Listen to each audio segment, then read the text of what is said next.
welcome. So, my buddy Marty, the man, has authorized me to throw down some of the jam tracks I created for my own channels. And I figured since we've been going over this, kind of exotic pentatonic thing lately, whether it's combining major and minor pentatonic, or just kind of going outside the normal pentatonic scale, we can apply those to some jam tracks. There's 2 free jam tracks down there. So you'll get a slow bluesy one, which we're going over now, in C sharp minor pentatonic. And then there's also one that we're going to go over and do some major minor mixing. It's kind of a happier blues in E. So we're going to do both of those. Also, I'm going to put another link down there. Marty's always got some awesome stuff for you, so be sure to check that out as well. I'll distinguish the links so you know. Marty, free tracks. All right, so let's zoom in for a closer look.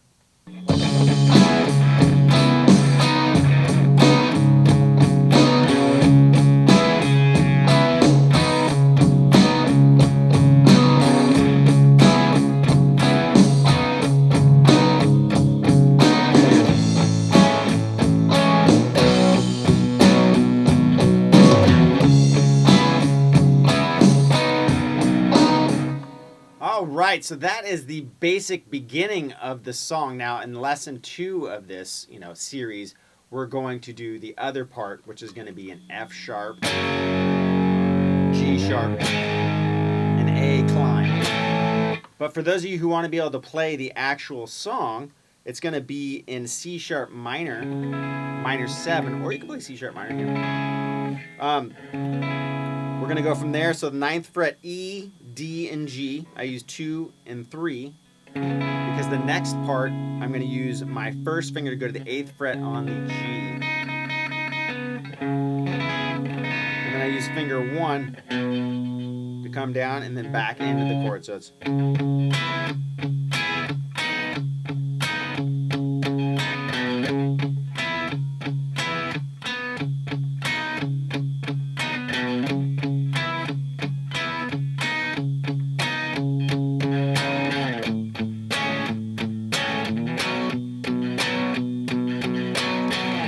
Right, and that's the basic idea of how to play the beginning. Now, I'm rushing through that because the song isn't what's important. We're going to learn how to solo. Yes!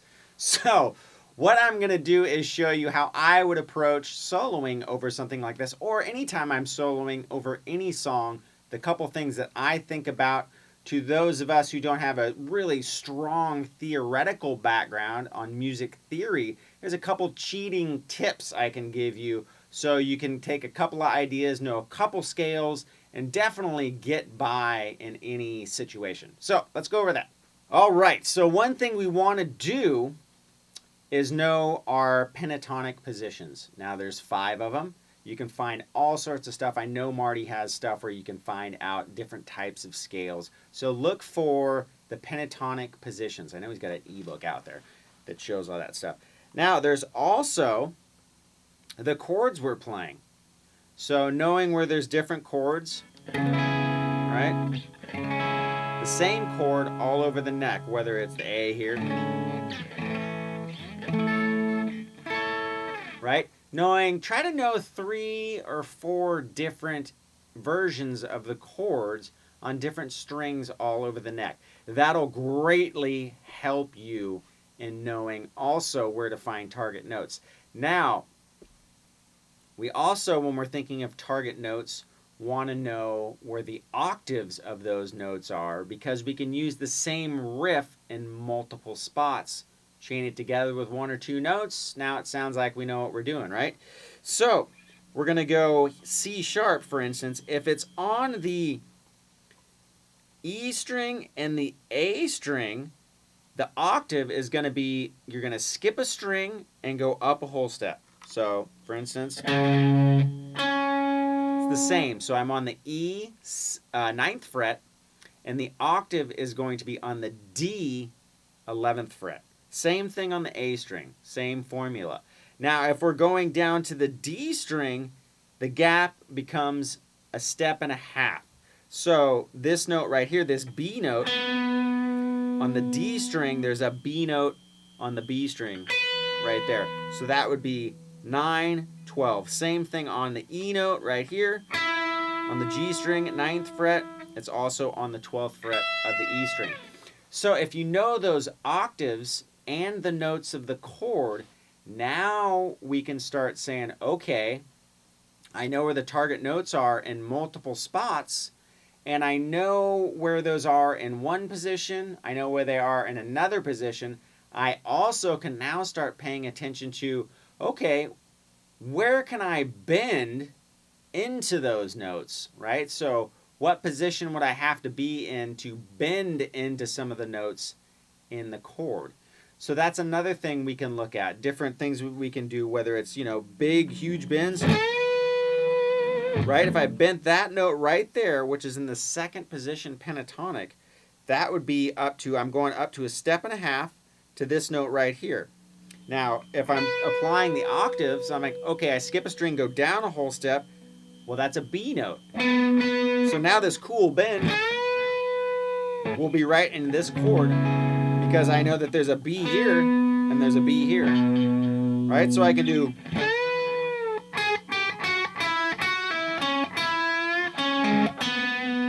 There's the other B note, right? So we can start to chain together these ideas and know where those target notes are by using octaves. Now, you always see people do the... When you're doing songs, they use it all the time in rhythm. Those are octaves as well, right? It's just using rhythm for it, which we can use in a solo. Now, let's get down to some actual application. What I'm going to do in this first part is I'm going to use one outside note. So, in this case, there's our C sharp first position pentatonic, the bottom half of it. I'm going to add this note right here. So we're going to have...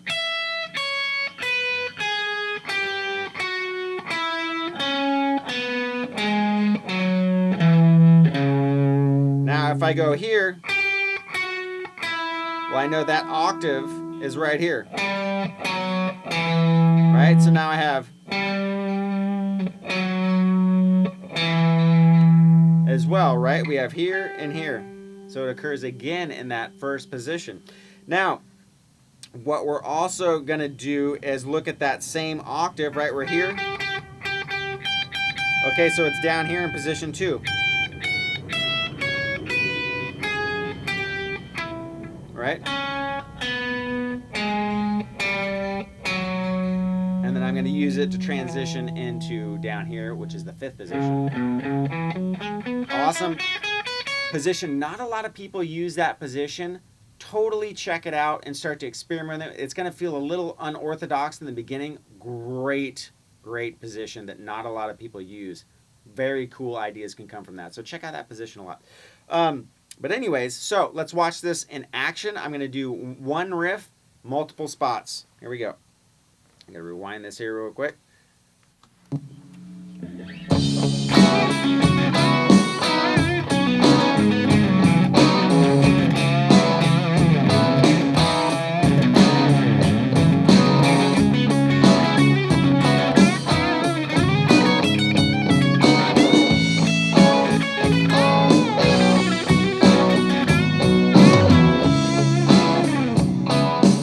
Okay, so I did a riff. Now, I always do what is called stacking. And when I say stacking, I'm literally putting notes right on top of each other. That was the the G string and the D string. So I go D, G, D, same fret. I do that all the time. Something that took me forever to figure out, but I started learning like David Gilmour, the guy in Pink Floyd, his solos. All these guys I really like, Neil Schon and Journey, do this stacking thing where they... So try that out in the pentatonic scales as well. But anyway, so what I'm going to do is I'm going to go hit that outside note. I'm going to go 11 on the G, 12 on the G, and it's going to be a hammer-on, pull, pull, down to 9, and then I'm going to do the stack on the 11, D, G, D, and then I'm going to bend up that note right there, which is our E note, 9th fret, G string. But I'm going to leave it bent. And then I'm going to do that same riff, right? So we got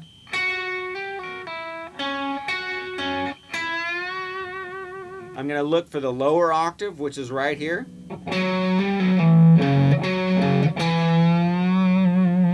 And then I'm going to look for the higher octave, which is right here. Right? And I'm going to do that in the exact same way. And I'm just going to chain it together with like 2 or 3 notes. So what I did was when I was here, I slid up with my 3rd finger from 9 to 11. And then I just walked right into the next one. And then it went here.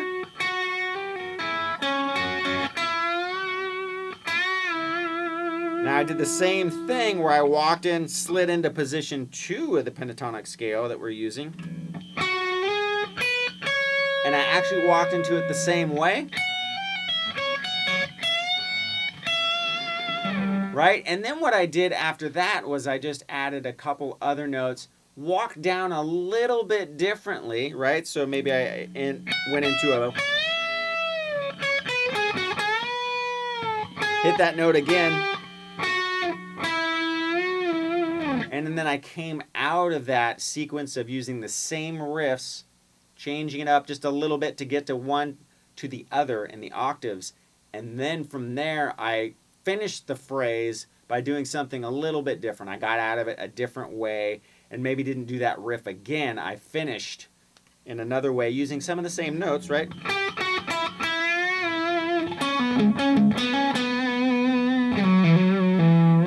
And then went into, another idea.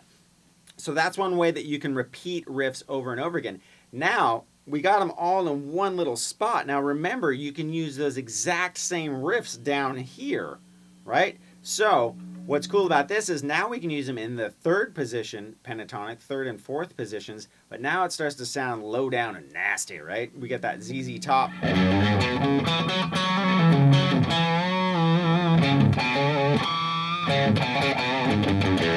Right, and we can start to use that real low, throaty kind of a sound, but use the same riff. It's down here too, so we got...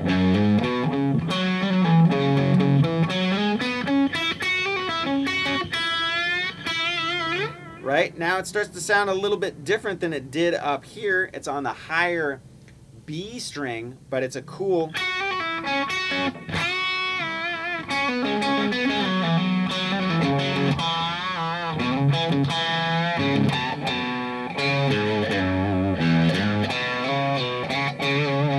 Right, and we can start to use those real low, cool, bassy notes in that 3rd position.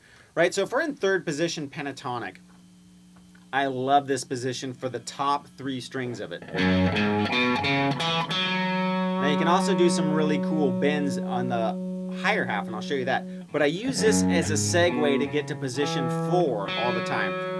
It's all whole steps, whole step, 2 and 4, 2 and 4, 2 and 4. We got E, A, and D strings, and then I'm going to slide up another whole step to get to the 6th fret. And now I'm in position 4. More whole steps, right? So we're all whole steps. Now we just have to change the what we're doing a little bit and move it up 1 fret, whole steps again. And then it's all right there in that C sharp minor chord.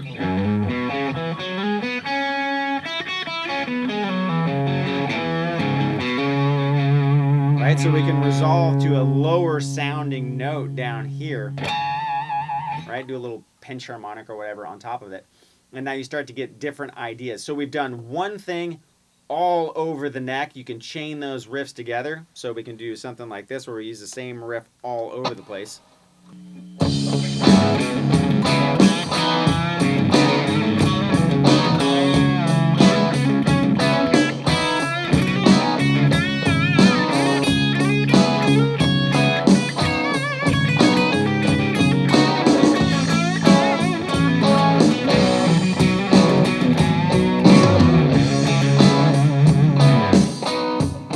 Okay, one riff all over the place, right? Only went outside the scale a little bit, but now it sounds a little bit different, a little more exotic than just using straight pentatonic.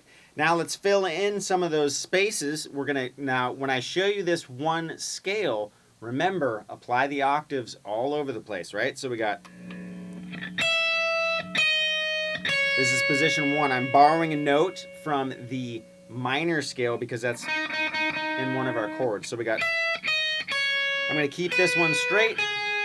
Then I'm going to go, which we already learned. Now I'm going to go D string. I'm going to hit every note. Same thing on the A string. And then I'm going to borrow another note from the minor scale. Right there. So now our pentatonic position looks like.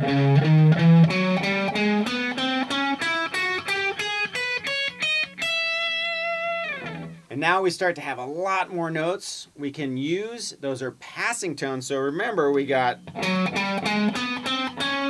right? Or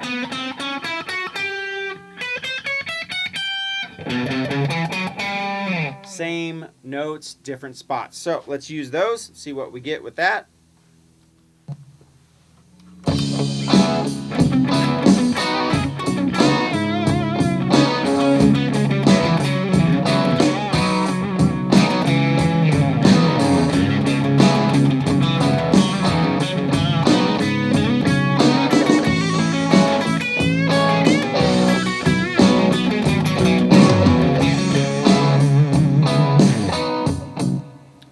Same thing again, but now I'm coming into that riff using passing tones, right?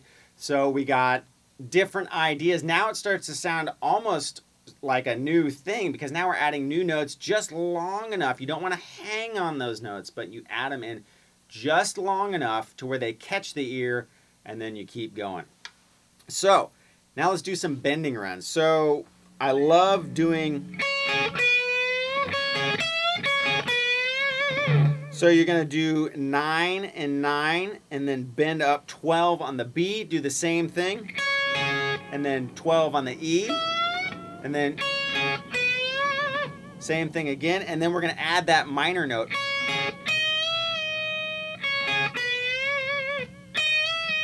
Remember, octave right there as well. So we got...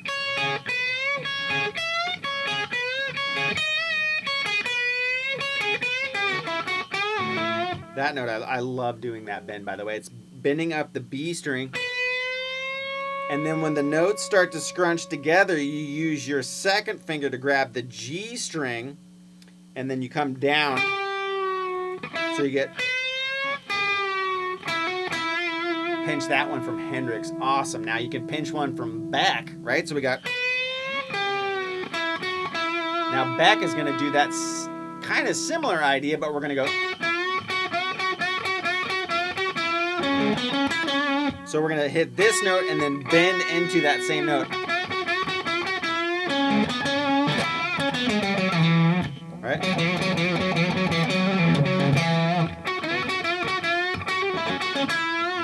You can do that kind of a run. So we got...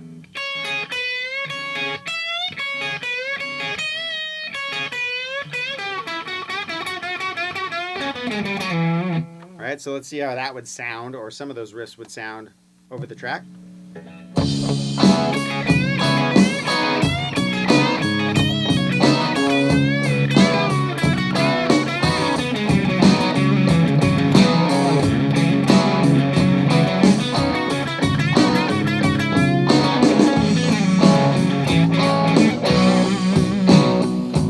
All right, so, you know, improvising, it didn't hit everything perfect, but you get the idea, right? So we're starting to take similar ideas, use them over the, the octaves. Right? Combine them with the other bending.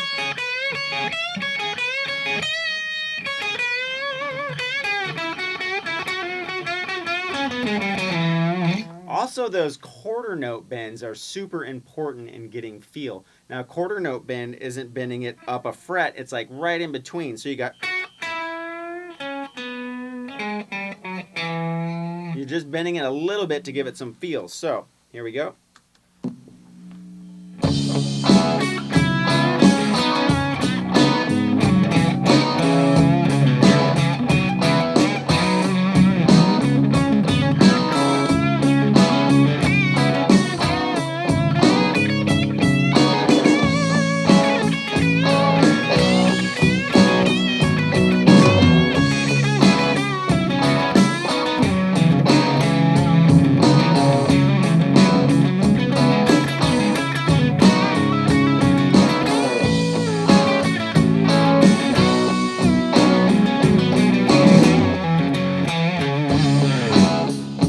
right, so now we're taking those bending ideas, the first idea that we had, chaining them together, putting them in different spots, and now it sounds like, man, we're doing a bunch of different stuff.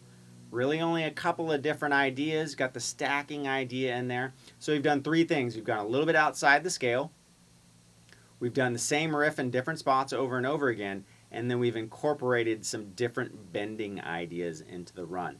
So next we're going to go over more of the chord changes in the song and then how to throw everything all together. I'll give you a lot more actual riff ideas in that lesson as well. So stay tuned. Then after that, we're going to do the second track where you're going to have a bazillion different things you can do because now, and I said bazillion, now we can combine major and minor pentatonic together, which gives you more notes than you're going to know what to do with. So stay tuned for that. Remember, download the tracks on that link below. Also check out the links for Marty stuff. Awesome stuff down there. Who knows? Maybe it's that ebook with scales. All right. Stay tuned.